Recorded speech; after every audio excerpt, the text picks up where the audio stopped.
laysu soo dhacayay waxa miiska wada hadalka ee midnimo qaran la soo saaray qaybtii 12aad ee silsiladii milgeeyay Ismaandha waa markii ugu horeysay ee ay silsiladan ka qayb qaataan hablaha abuur kale ee Soomaaliyeed dhaantadani waxay ka soo maaxatay abwaanada murtida culus ee xaali dheeman oo difaac adag u gashay xawleydii ay jinsiyada wadaagayeen xaali ogaan Cismaan Jagnaato oo isugu jawaabtay ayaa tiri ma lafsiga cuntada ee ku mahmaahaysana masariida dumar ma malaa'igba soo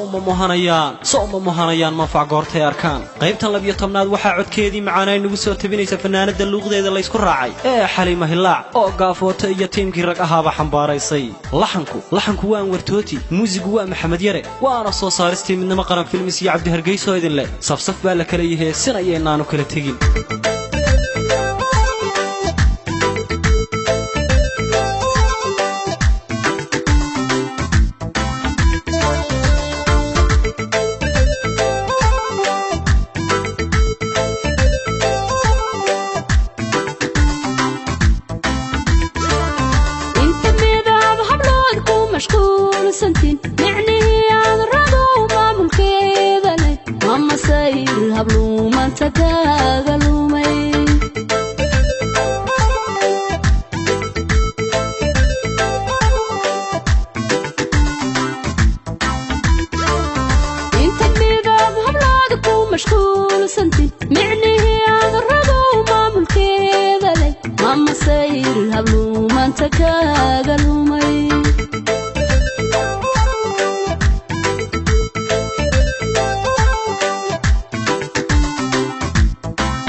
masareyda dumar ma malaa'igba ka fiirso soo ma mohanayaan manfac goortay arkaan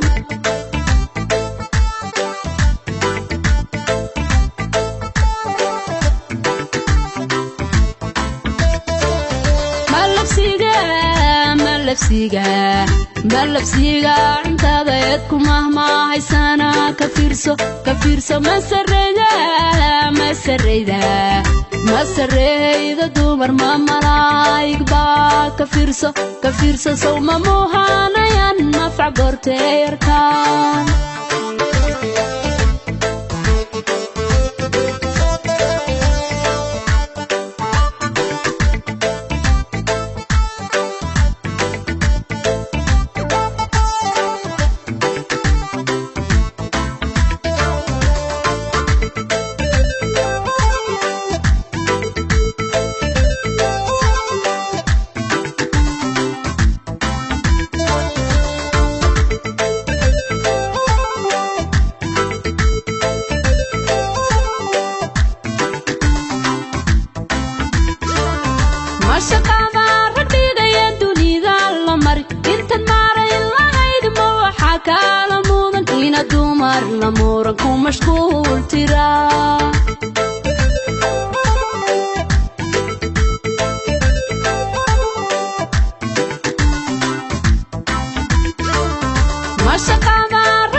magtooda bixin